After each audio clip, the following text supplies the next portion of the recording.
A few years ago, Apathy ended up putting out that Alien Tongue compilation of basically early demo stuff that he ended up doing with himself or Eternia, but around I think it was like 94 to 97, 98, that kind of thing.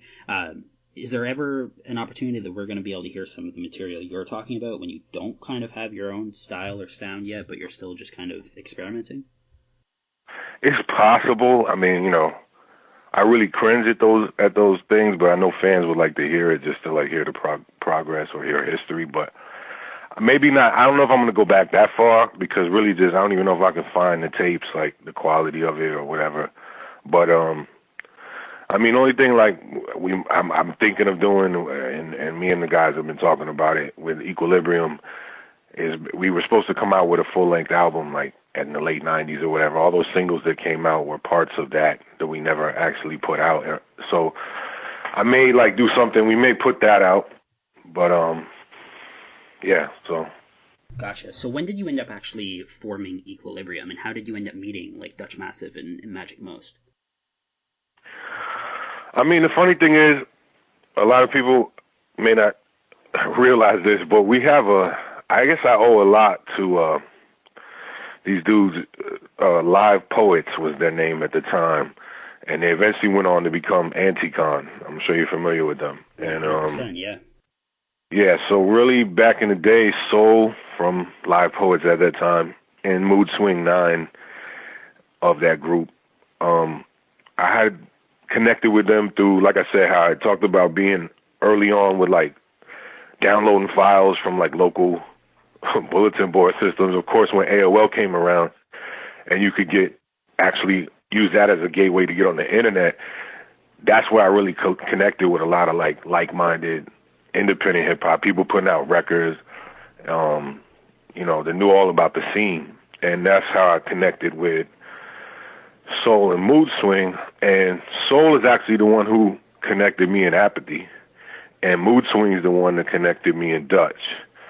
And that was just, I guess somehow Dutch connected with Mood Swing, and Mood Swing was like, hey, I know another guy from Tampa or whatever, you guys would be dope or whatever. So he gave him the number or whatever. We connected, and then Magic Most was with Dutch. They were a group themselves.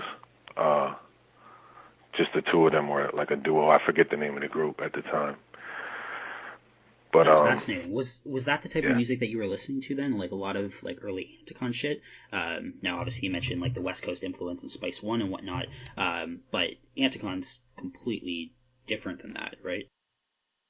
Right, yeah, no, I really didn't mess with the Anticon thing. I mean, just personal taste-wise, I didn't really like that when they moved to that style. I'm talking this is before they were Anticon, and this is when they were doing traditional hip-hop, when they were this group called the Live Poets.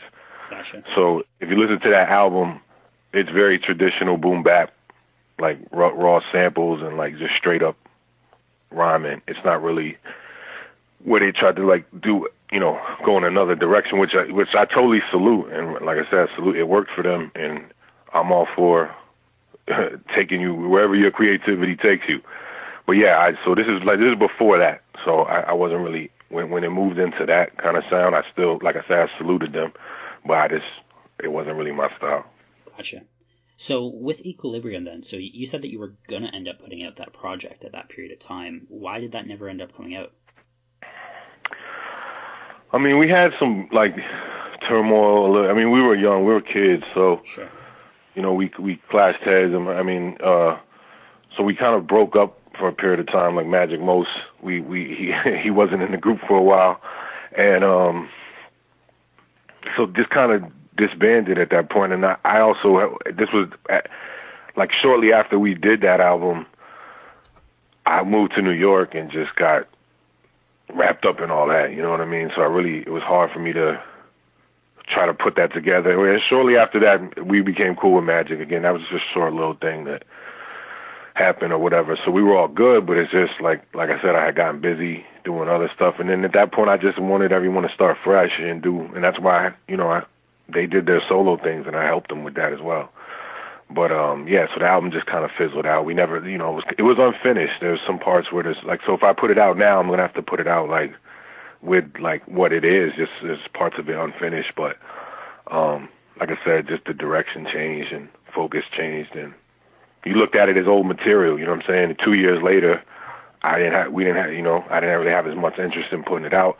I did the best I could. I put out a couple 12 inches from it, but that's it. There's only 4, 5, 6 songs out there. Yeah.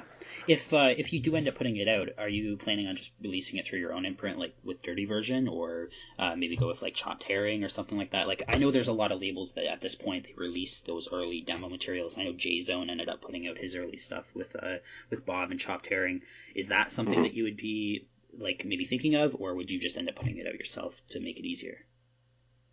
Yeah, no, something like that. I know how to put out records pretty well, so I really wouldn't want somebody else taking a cut. I don't know if it would be Dirty Version. It would probably just be like me, Magic, and Dutch would just, put it out ourselves on some kind of imprint and, Gotcha. Yeah.